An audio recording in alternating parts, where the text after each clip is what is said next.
ये ललिता शक्तिपीठ है। सती जी के हाथ की यहाँ अंगुलियां गिरी हैं और महाकाली, महालक्ष्मी, महासरस्वती स्वरूप में यहाँ पूर्ण शक्ति विद्यमान है।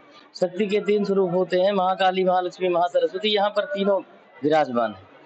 तीनों विराजमान होने से यहाँ जिस दैहिक, दैविक, भौतिक जितने भी पाप हैं या भूत, भविष्य, वर्तमान या सतरस्तम, तीनों गुण सब कुछ यहाँ प्राप्त होता है। जो जिस भाव से, जिस कामना से आता है, उसकी सारी मनोकामनाएं पूरी होती हैं।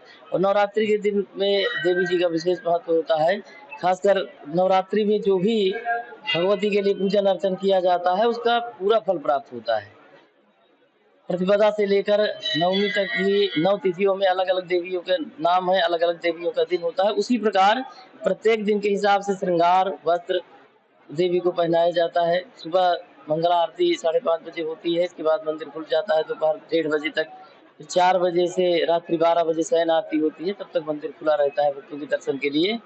इस दौरान दुर्गा सप्तशती का पाठ, हवन, भंडारा इत्यादि मंदिर में कार्यक्रम आयोजित किए जाते हैं। पुराणों में ऐसी मान्यता है कि जब लाक्षागृह से पांडव निकले प्रतिष्ठानपुर में, तो वहां से गंगा पार करके यहाँ आए और यहाँ पर उन्होंने एक कुआं का निर्माण किया। चूंकि जल की व्यवस्था थी नहीं, तो एक कुआं का निर्माण किया और उस कुआं के जल से भगवती ललिता का पूजन अर्चन किया और अपने कष्ट निवारण के लिए, अपने राज्य की प्राप्ति के लिए भगवती से वर मांगा।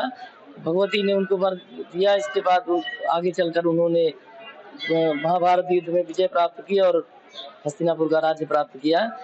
उस दिन, जिस दिन पांडवों ने पूजन अर्चन किया था, उस दिन वैशाख कृष्ण पक्ष की अष्टमी थी। आज भी उस तिथि पर यहाँ पर भगवती का मेला लगता है, वैशाख कृष्ण पक्ष की अष्टमी।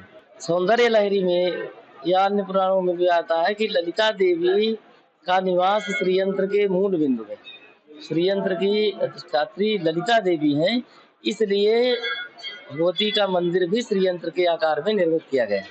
देखिए, महागौरी तिथाष्टमम, नवरात्रि की 9 तिथियों में सबसे सर्वश्रेष्ठ अष्टमी तिथि मानी गई है। इस दिन हवन, कन्या पूजन का विशेष महत्व होता है। इसी प्रकार नवमी में भी हवन पूजन का विशेष महत्व होता है। उसी दिन से नवरात्रि का समापन भी होता है, इसलिए भी ये दोनों तिथियां अत्यंत महत्वपूर्ण मानी गई। जैसा कि नाम से स्पष्ट है, शक्ति और शक्ति भगवती है। नवरात्रि के 9 दिनों में भगवती का दर्शन पूजन करने से विशेष शक्ति, विशेष फल की प्राप्ति होती है।